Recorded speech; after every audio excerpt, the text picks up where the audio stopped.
वैष्णो देवी के मंदिर की स्थापना कैसे हुई? जब सती जी अर्थात पार्वती जी अपने पिता राजा दक्ष द्वारा किए गए महायज्ञ के हवन कुंड में छलांग लगाने से जलकर मृत्यु को प्राप्त हुई, तब भगवान शिव जी उनकी अस्थियों के कंकाल को मोहवश सती जी जानकर 10,000 वर्ष तक कंधे पर लिए पागलों की तरह घूमते रहे। भगवान विष्णु जी ने सुदर्शन चक्र से सती जी के कंकाल को छिन्न भिन्न कर दिया। जहां धड़ गिरा वहीं उसे जमीन में गाड़ दिया गया। इस धार्मिक घटना की याद बनाए रखने के लिए उसके ऊपर एक मंदिर जैसी यादगार बना दी गई कि कहीं आने वाले समय में कोई यह ना कह दे कि पुराण में गलत लिखा है। उस मंदिर में एक स्त्री का चित्र रख दिया और उसे वैष्णो देवी कहने लगे। उसकी देखरेख व श्रद्धालु दर्शकों को उस स्थान की कहानी बताने के लिए एक नेक व्यक्ति नियुक्त किया गया। उसको अन्य कुछ धार्मिक व्यक्ति कुछ वेतन देते थे। बाद में उसके वंशजों ने उस पर भेंट दान लेने प्रारंभ कर दिए तथा कहने लगे कि एक व्यक्ति का व्यापार ठप हो गया था। माता को 100 रुपए के संकल्प किए, एक नारियल चढ़ाया, वह बहुत धनवान हो गया। एक निसंतान दंपत्ति था, उसने माता की 200 रुपए, एक साड़ी, एक सोने का गले का हार चढ़ाने का संकल्प किया। उसको पुत्र प्राप्त हो गया।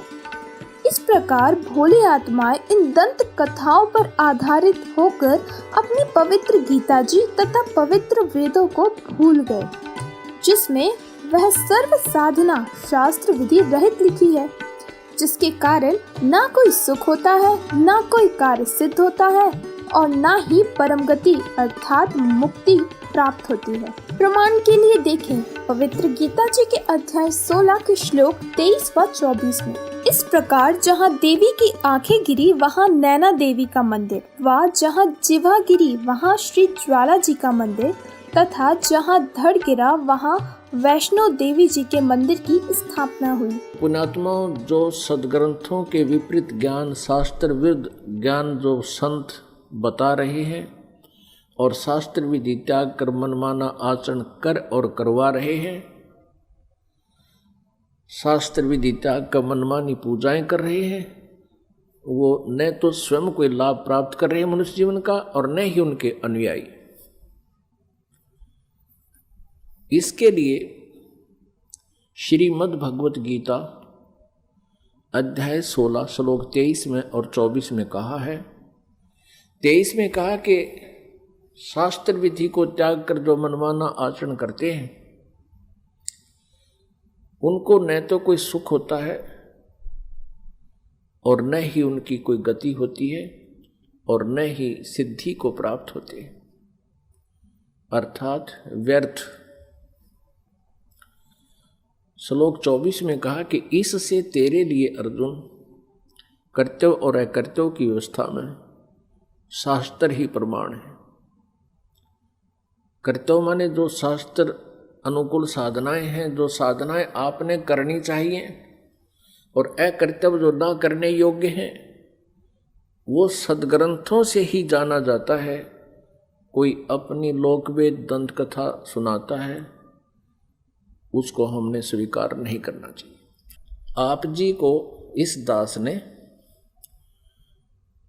परमेश्वर कबीर जी द्वारा रची हुई सृष्टि और ये सारे ब्रह्मांडों की रचना कब कब कैसे हुई वो सारी बताई थी।